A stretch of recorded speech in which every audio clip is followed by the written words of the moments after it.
Hey, welcome to Aftermath, Overcoming What's Left Behind. In each episode, my friend Tom Fallon and I, Theresa Reif, we want to normalize the conversation about sexual abuse. We want to share hope and joy through our topical conversations. You know, both Tom and I, we've overcome the effects of sexual abuse in our lives, and we each wrote a book about it. We wrote about how God helped us overcome it. We want to invite you to listen and join us as we share our personal struggles and victories.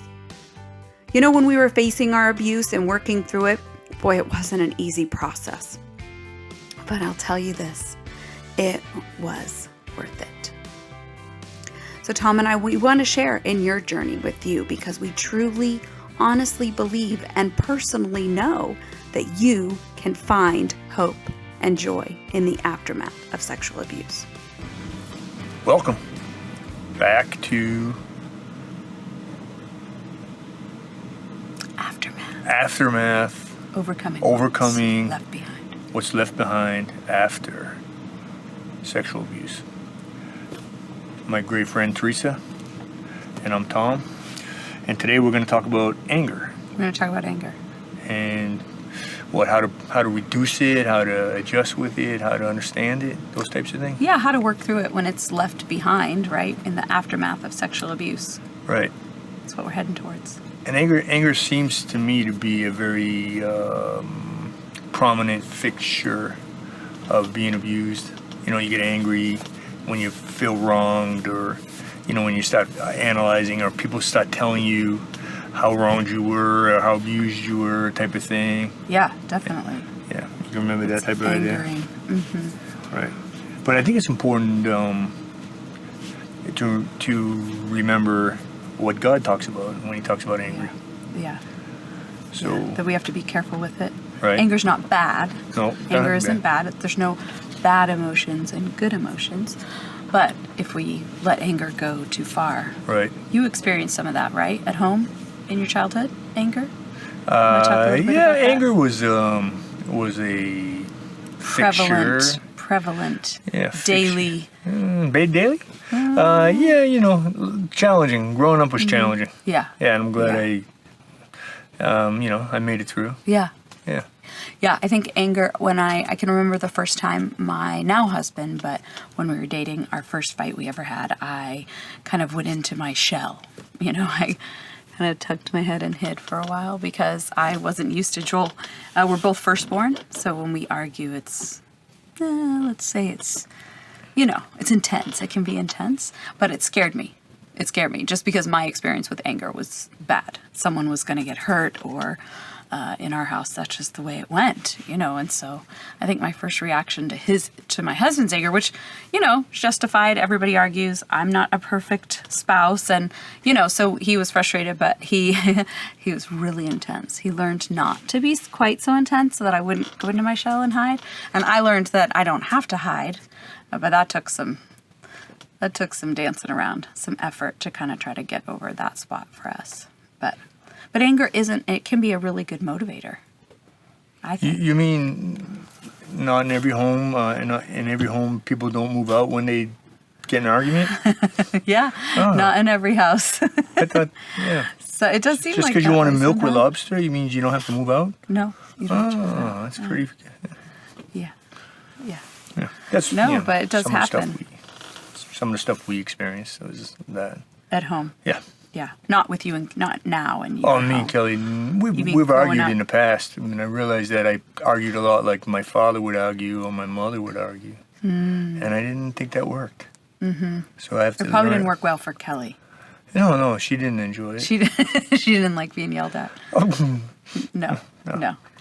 No one likes to be yelled at, I don't think. No, I don't think yelling ever gets us anywhere. Unless it's like, get out of the way! Right, unless it's absolutely necessary, right, to save someone's life. Right, yeah. That's pretty good. Incoming, right? Yeah. Heads up, here comes the ball, right? Like, those are all good, you know, yelling moments. But, right, yeah. Okay, the ball, incoming. There's only a tiny list where it's okay. Yeah. Can I yell? Do you mind if I Yeah. yell right now? Yeah. Yeah. I didn't really yell much with the kids, and I can remember times where I would just raise my voice a little because they needed to hear the seriousness of what we were talking about, and they'd say, "Mom, don't yell at us." And in my head, I'd think, "You have no idea. You have no idea what I lived through in my life." Like, that was actual yelling growing up, you know. Being screamed at angrily. That's inside volume. It's so scary. Yeah. Screamed at? For what?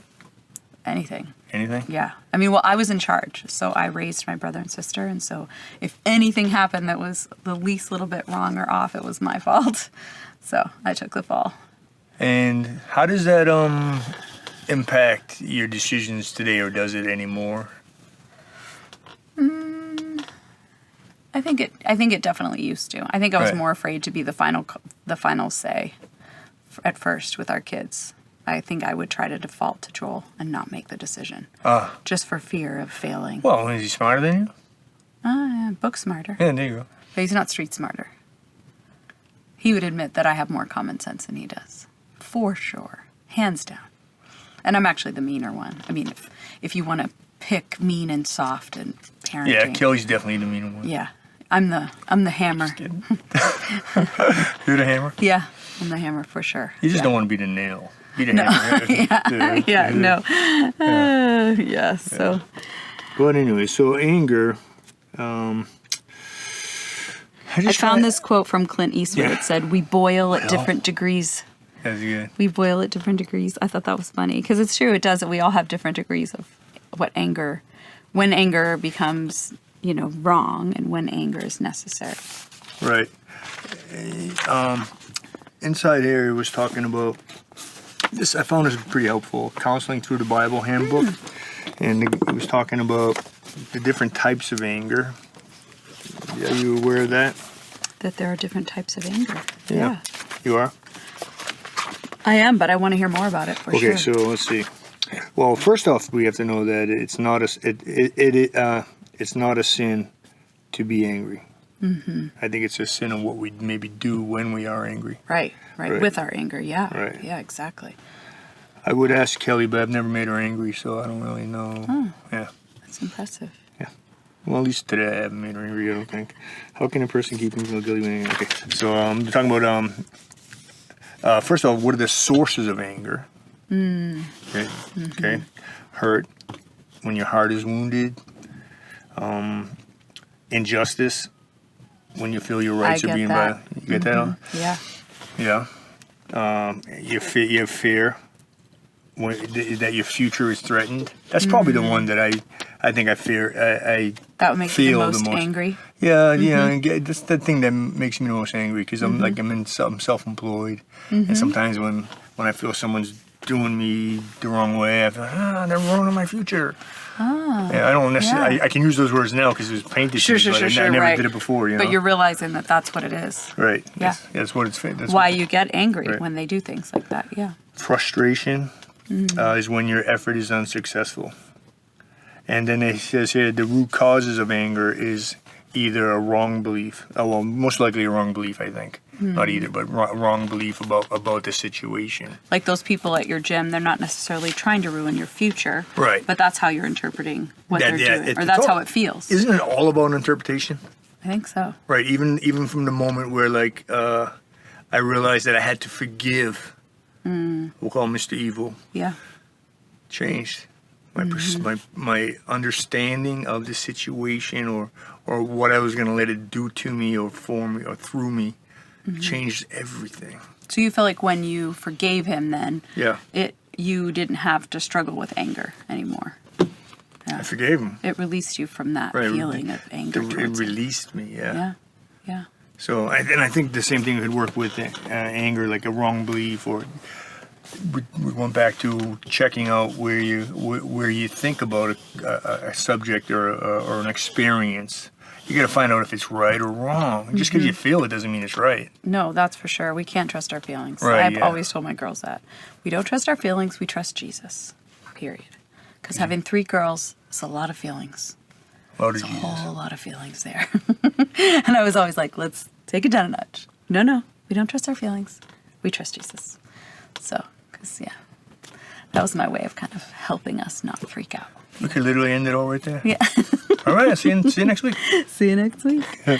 I think anger, this is I like this verse. This has helped me a lot. Yeah. James 1:9. It's in the New Living Translation of the Bible. Okay. And it says, understand this, my dear brothers and sisters. And that's who we all are. We're all brothers and sisters. You must all be quick to listen, slow to speak, and slow to get angry. And I think if we took our time more, anger would dispel a lot quicker. You know, I think if we took a deep breath when we're frustrated, Right. because just like you said, those things that we get that cause our anger can actually be worked out, Right. most likely, If you because they might spend- not have the motivation that we're assuming. Because I think we're assuming, and we know we won't talk about assuming, but not usually the best choice. But taking time is somewhat difficult, It is. especially in this day and age where we're just always in a rush and instant gratification. Yeah. I mean, you're a boxer and you train other people to box. So does anger come up? I appreciate that. No, I mean, what I mean, like, Oh, I appreciate you when calling me a 'cause- boxer. It's nice. Well, oh, okay. can get in a I fight really now. wasn't understanding what you were thanking me for, so I'm glad No, you no, explained. yeah. But Looking so like I don't really. can. I have to admit Yeah. that, like, I don't watch boxing because it kind of to upsets go. me. It upsets me. Well, I'm just sensitive to like people punching people. I think I've just seen too many like fist fights in person. Yeah. But so this is a good question for you then Chess that would be I a want lot to better understand. if they fought chess, you know. Okay. Because Well, guys when like- people are fighting though, so like Yeah. two guys Two guys in the fighting, ring, yes. gloves on, Right. time to go. Bell ring. Are they angry? Like, are they fighting angry? Is that a motivator? Not in my opinion. No. No. Like, you don't train people like, push No. all your anger into this spot. Focused energy, focused attention. What does anger do? Yeah, fly off it's the a handle. distraction. Right, yeah. You're going to bite somebody's Right. ear because I've I- heard somebody's done that before. So a lot of kids, I think it happened once or twice. Yeah, yeah. Yeah. Maybe twice. It did I was making a Yeah, joke. yeah, okay. It did happen. Yeah. But are they angry? You think? I don't. Maybe not your guys. No, I think that anger sells tickets. Okay. You need to have some sort of animosity going on Sure. in order for someone to be interested in a fight. Right. Okay. Right. So I don't know that they can box productively angry. Using But- their anger. Yeah, to, like- using their anger. You need other things to motivate you. Okay. I think. Can you be in a? Ever been angry in a fight? Sure. Because like, oh man, I'm dropping my whatever, and Mm-hmm. Sure, I'm stepping sure. in the wrong spot, and you just So you're get, actually like, more angry at yourself there. right. Not or, angry you at know, the I other can be person. angry at someone keep hitting me with a hook, like Yeah. my son Clay keeps hitting me with a hook when I drop my hand. Can you cut it out, please? You know what I mean? Like I get Don't angry take at him. advantage of your old dad. dude. Come on, man. Right. So yeah, but anger isn't. I don't think anger is a plus. I think it's a Okay. negative. Okay. Yeah. Well, that's good. Yeah. Yeah. It's good to understand that. Now I Yep. might be able to watch it once in a while. I think I always thought, oh, they're just mad at each other, and that's just they're hitting Oh. each other, and so that's No. that's Yeah, interesting. What's this is interesting about very that's my experience, though. Yeah. Right. Right. That's Right. literally my experience. Right. In like my childhood, talking to me in that moment. I understand. really think Sure. like so. That's why I thought like they must be mad. No, it's Because more of a they're hitting each other. personal challenge. Yeah, you know, it's a sport. all the work they do Sure. to get there. Yeah. Yeah, I don't think they'd be that angry. But I think, like you said, they'd go through emotions as they boxed. Yeah. Yeah. Sure. Right. Yeah, that's interesting. I can remember anger helping me. Do you remember? I think for me, my memories all came back at a certain point. I had forgotten what had happened to me through high school. And then when the memories of the sexual abuse that I experienced started coming back, I really got angry. And I kind of just got angry at like, this is terrible. And now I'm having to go through it all over again, right? Like I've already been through it. And now I'm having to face it. And I felt like I was going through it all over again. I get really angry in that space. But what it did for me in that space was it actually helped me and motivated me to push forward and get answers. And I read every single book I could get a hold of, which wasn't always the best because some of the books I read actually made it harder for me. It actually was my motivation for writing my book because I got to share what God did, not what happened to me. And so, but in that space where I was working through my stuff, I think anger motivated me to get out of that place and to do what I needed to do to get over, the aftermath, really. Right. Did you think anger ever motivated you to do anything? You're just really not an angry guy. Like you don't. You're just kind of I like. think I get angry pretty much. I mean, I must get angry, but I don't know. Like as you replaying things over, I don't know that I was more scared than angry. I'm angry about different aspects of the aftermath, like Yeah. Just being in a situation where I couldn't tell my father. What does that mean? How come you can't tell your dad? Yeah. And I know, you know what I mean? Like, I couldn't tell my father. My father didn't know that. He's dead. He don't know. He didn't know, you know what I mean? Yeah. So, like, I was angry at that. Yeah. Just different things. And then, like, you experience something from a 10-year-old brain, and then when you hit 12, it's a little bit different. And when you hit 14, it's a little bit different. It is. When you hit 20, it's different. When you have a kid, it's different. So, yeah, I'm sure I've been angry at moments, but angry, I don't think I'm an angry person.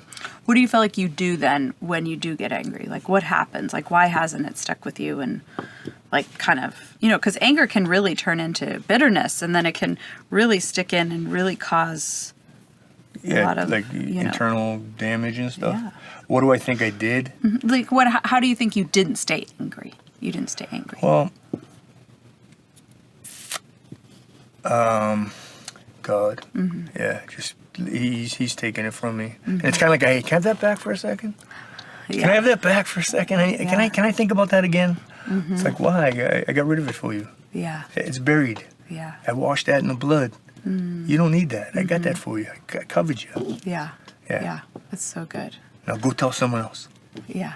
And he isn't mean about it. He isn't like taking it from you like it's something that is, good. He's not taking anything good from us.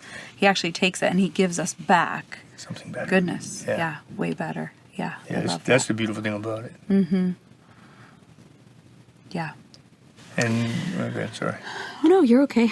This quote is from a man named James Thurber. He is a writer for the New Yorker, amongst other things. I looked up. He had actually a lot of things that he's written. But he said this about anger. He said, "Let us not look back in anger, nor forward in fear, but around in awareness."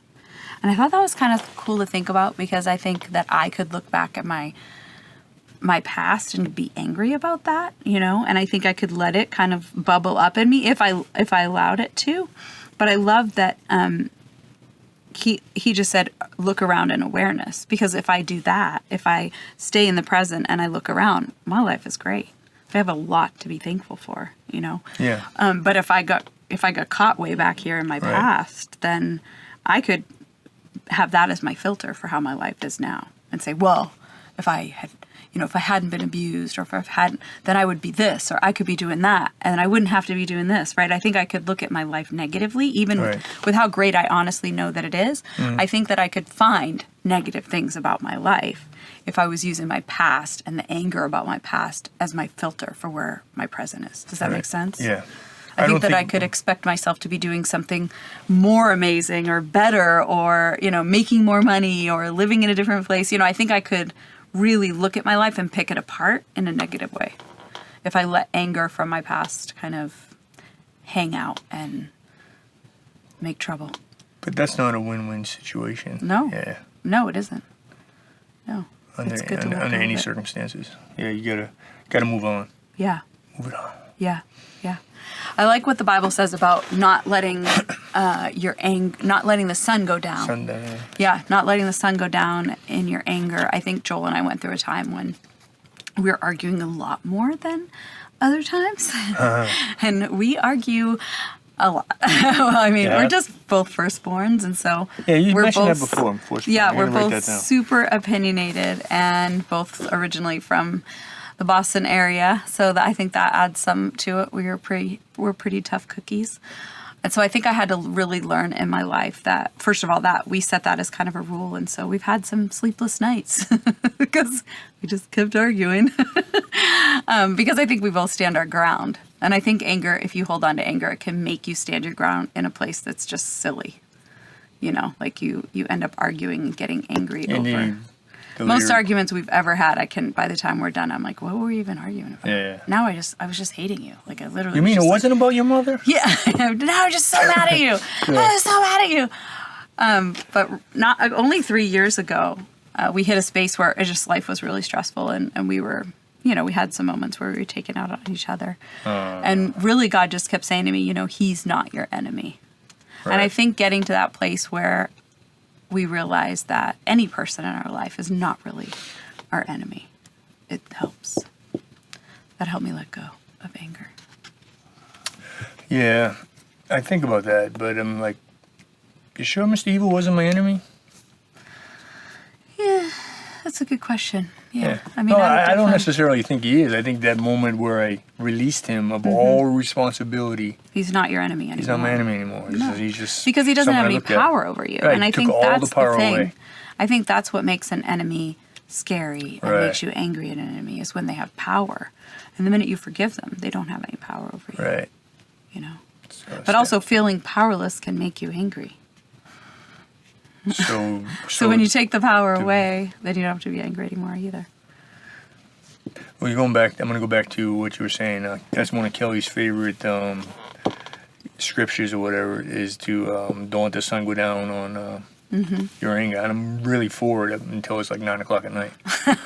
And then I don't really care. But I had to take all the time to tell you a joke.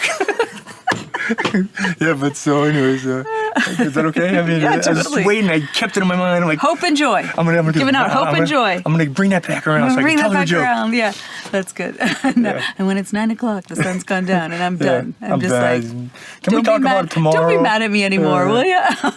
Yeah, I know. Oh gosh, yeah. We had some long nights, man. Really? We're just both stubborn oldies. Do you find that any of that has to do with your past? Or I just think something, so. something No, I think some of it. I think definitely I've recovered from enough now that I try not to put any of it on Joel. But I definitely know that I definitely had times when I misunderstood where he was coming from because I assumed that he was coming from the same place as my father was. Like kind of like out to get me or trying to manipulate me or, you know, and so it's taken us some years to figure out, like to kind of pull back those layers of like him saying, I'm not trying to manipulate you. I'm literally just trying to tell you the way I'm feeling and what I think we should do or, you know, because a lot of our arguments are us making decisions and disagreeing. And so, you know, where I'm like, no, we're not doing that. And he's like, wait, what? Yes, we are. You know, so I think that's... So when in your relationship was it toughest like that? Was it early in the first 7 years? I think when my kids were little was the hardest time for us because we were both super, super busy. He was working all the time. I mean, he was working for Microsoft and he was working like 14-hour days, coming home, having dinner and going back to his office and working some more. And I had 3 little kids and I was like, that made me mad. Just a tough environment. It was tough. So it was just a tough season. Yeah. Yeah, and then but I would get frustrated. Definitely get frustrated because I felt like I was just surviving and that it wasn't any life to live, and you know. And so eventually we made some good plans that helped us, you know. And he was like, I don't want to just ignore you, and you know. So I think we worked it out. But I think that season was the hardest for us to work through. And you had children right away? We were married. Yeah, we were married like a year and a half. Oh, really? And had our first, yeah. Because we didn't have kids for a while. Well, you were really young when you were first married, though, too. What? 20's young? Come on, man. We were 26, so you're old. We had lived on our we were old. I had lived on my own, which I always wanted to do before I ever. Yeah, I didn't think I would get married, anyways. Actually, so. You didn't? That's understandable. Yeah. Well, I was literally almost 21, so I mean, just to clarify. So you were an old guy. Yeah, I've been around the track. But how old was Kel? She was younger. 18. She was 18. Well, see, at least she wasn't under 18. That would have been good. I would have tried to do that if I could have figured it out. I wanted to marry the second she said yes. Aww. I said, that's the one for me. Can I tell you a story? Yeah, tell me a story. So I do a lot with affirmations. Uh-huh. So I think everything's an affirmation, right? Oh. A lot of things like, you affirm I got robbed. You affirm I got abused. It's over and over and over and over. So I sat down and wrote out affirmations. And she asked me for the first date. Kelly asked you. Kelly, I never asked her out. I wasn't after her. I wanted to read the Bible with her. So she says, "Can you take me to the Spring Sing?" That's an event at the high school. Remember? No, you didn't go. I didn't go Joel to remembers. Burlington High School. Yeah. So she asked me to go to the Spring Sing. They went to Burlington High School in Burlington, Massachusetts. Not Vermont. Okay, so she asked me to go to the Spring Sing, and so as I usually did, I pulled out my affirmations. and I'm reading my affirmations. And she goes, what are those? What's that? I go, oh, it's my affirmations. She goes, well, what's an affirmation?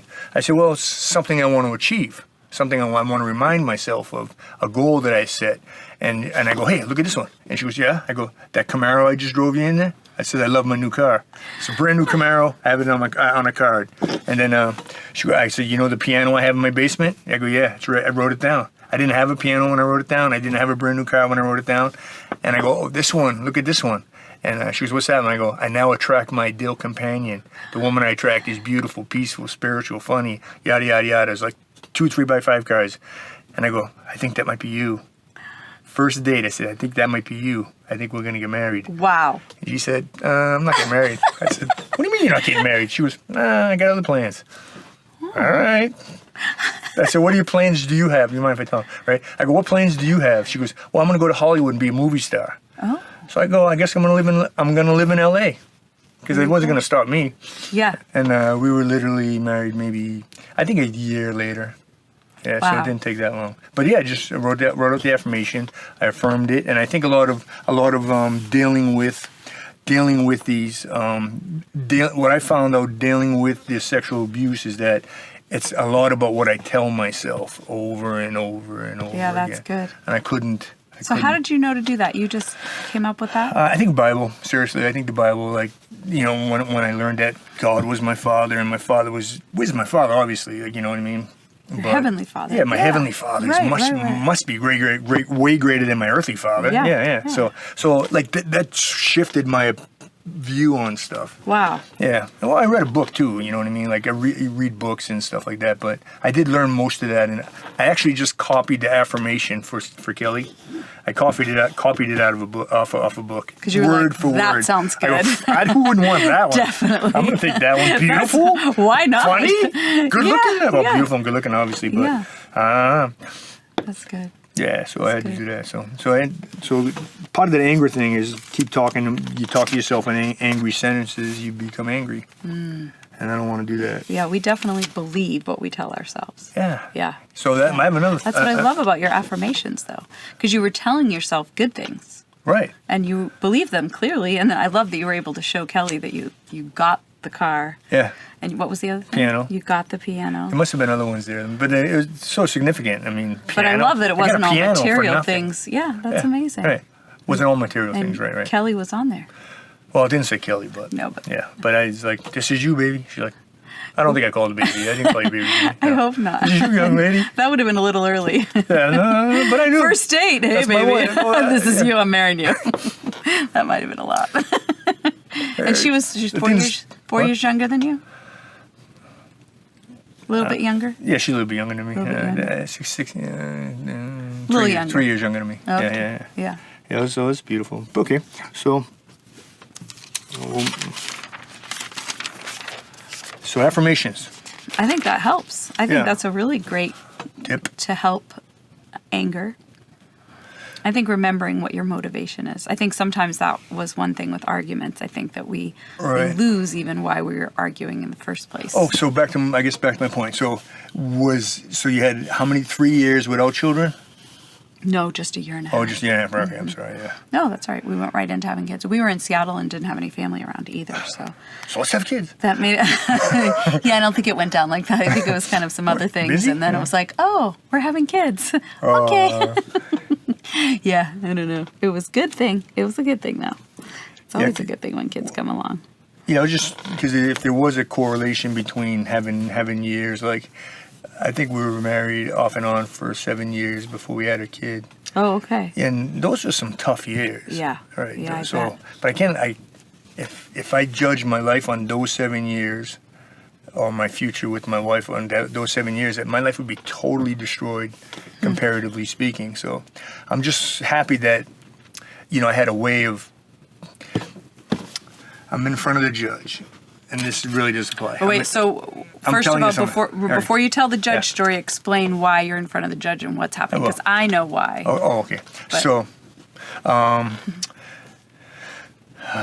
Kelly said something, right? Started the process. Yeah, Kelly pressed charges against me. No, Kelly. So, anyways, Kelly and I, we did not. Our young marriage did not make it. Sorry, sweetie. So, Okay, you don't say sorry. so our first marriage.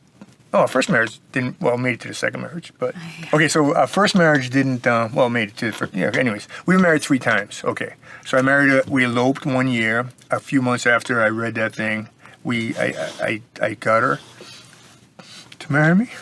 So anyway, so we got married, and then we got married a year later, and then in front of everybody, and then a year or two after that, she divorced. We got divorced. I no longer say she divorced me.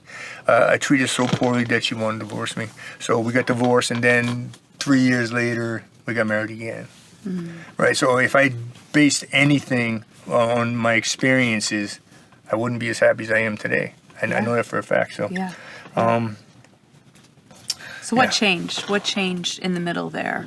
What From changed? when the first time you were married or the second time you were in between? What brought you back together? Probably the way I spoke to myself.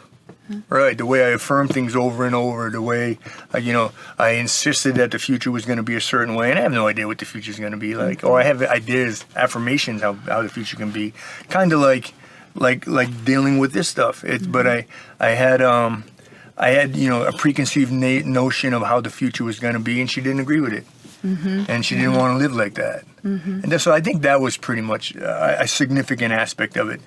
Was I abusing her or anything like that? I don't think so. It's just that my goals were different. We didn't necessarily agree on things. And she just figured that, we figured that the relationship was so young, and that it would be better off if we didn't go any further and just move on. I didn't think so. Yeah. I thought that no, we got this. Yeah. That's my girl. Yeah. How are we gonna? No, we just figure it out. Yeah. So here's my story about the judge. Yeah, Remember? go back to the judge. I was going to bring you back thank you. if you didn't remember. So why was I telling that story? Okay, so the judge. So I'm in front of the judge, and he says to me, "Mr. Fallon." I'm like, "Yes, sir." He goes, "Where's your lawyer?" I said, I don't have a lawyer. He's like, "You don't have a lawyer, man?" Like, he didn't say man, but you don't have a lawyer? I go, "No, what do I need a lawyer for?" He goes, "Aren't you getting divorced?" I said, "Well, I'm only here because my wife wanted to get divorced." And he goes, "You don't want to be divorced?" I said, "No way. Look, man, this is my wife. This is my girl." And he goes, "Son," he goes, 90 days from today, you're gonna be divorced." I said, "Take a look. You watch and you'll see.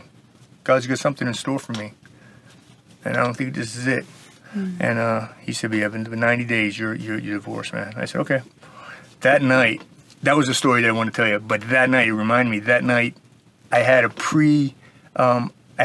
seminar already paid for in everything that we're gonna, because things weren't great. You know what I'm saying? So I bought a seminar, a marriage seminar. Awesome. Okay, so I bought a marriage seminar, and in that seminar, she heard some words that she can put in her head that eventually made sense again and again. So she learned an affirmation on that night, and then she said, I think this can work." And that's why we're so in love today. Yeah. Yeah. Jesus worked it out. Man alive. Yeah. Yeah, it was, That's awesome. yeah, it was a wonderful time. Yeah. Well, it's good now. Yeah, no, it's great. It's good now. So again, affirmations is very important. So that's what I think about a lot of different things, is like, how do you talk to yourself about it, and where you willing to let it take you, and where do you want it to take you. So those are the things that I think we need to think about, is how we're going to deal with certain situations and that type of thing. Yeah. So you would say that as far as anger goes, and any anger we're dealing with, we can definitely affirm ourselves, help ourselves by saying good things, right? Maybe make a list of the good things that we know, or the things we're grateful for, or things we're hoping for, right? That would help us. Right. And then what else have we said about anger that helps? Taking a deep breath, but we agreed that isn't always the easiest thing. Well, yeah, because it's like, I was supposed to take a breath. You know what I mean? Sorry. You forget, you're mad. You're mad and you forget. Yeah. I wanted to ask you a question. It keeps coming up, but I'm sorry. Go ahead. That's okay. It'll come back. And we also said anger is a good motivator. So we Right. said anger isn't Can be. yeah, it can be a good motivator. It isn't Right. necessarily a negative emotion. People talk about it like it is a negative Right. emotion, but it really doesn't have to be, because we said, of course, anger can lead to, bad choices if It we can, let yes. it fester and get worse. But anger can also motivate us to, like it did for me, it really motivated me to get help, to seek out counseling, and because I was angry about my past and I didn't want to stay that way. All right. Did you, would you be willing to share with me what type of counselor you saw? Was it like a psychiatrist? Was it a like a church person, or was it? I remember you saying you had a mentor that was from church. Yeah, I have a great mentor now that I meet with regularly, and she's just one of these great ladies that prays for me, and when I'm with her, I leave thinking I'm amazing. So Oh, that's kind of we all nice. need I'm always one, like, yeah. oh, I am okay. I'm going to be okay. I'm Right. amazing. And she's just a great lady. She lets me talk through a lot of things. But my counselor originally that I had, my very first counselor, when I was really going through all my memories and just really head on facing the abuse in my life, I, on purpose, didn't want a Christian counselor, just because for me at that time, my father had been a leader in our church. He was the piano player. He was a deacon. And so I honestly just needed a little time away from the church bubble, honestly, Right. to just kind of make sure that what I was learning and what I believed was right and true and actually good. And, Which is valuable. it was just a confusing time. So it was really good for me to meet with a counselor who was just very practical. She gave me lots of good tools. And counseling is super, super helpful, just to have someone completely objective to talk to, too, that's not going to have any opinions about your family members or, She understood. she understood. She was like, really, really helpful. Names and places and stuff. What do you mean? Like, My counselor? yeah, no, I'm sorry. I was thinking about the mentor. I apologize. I know. Oh, my mentor now wasn't the same as my mentor then. Yeah. But the mentor then, did she go to your church? Mm-hmm. And She was one of my youth leaders. She knew And the whole she- situation. really? She was involved like hardcore, and it was just she was definitely sent by God into my life, because she knew what to do. She knew like the practical things that we needed to do. So What is the person you would speak to? Do you know, like, the person that the first? Who did you go to first, first? it was this woman who was my youth leader. First person you spoke to about what was going on at your house was the youth leader. Well, I mean, technically, I guess it would be another person in my family.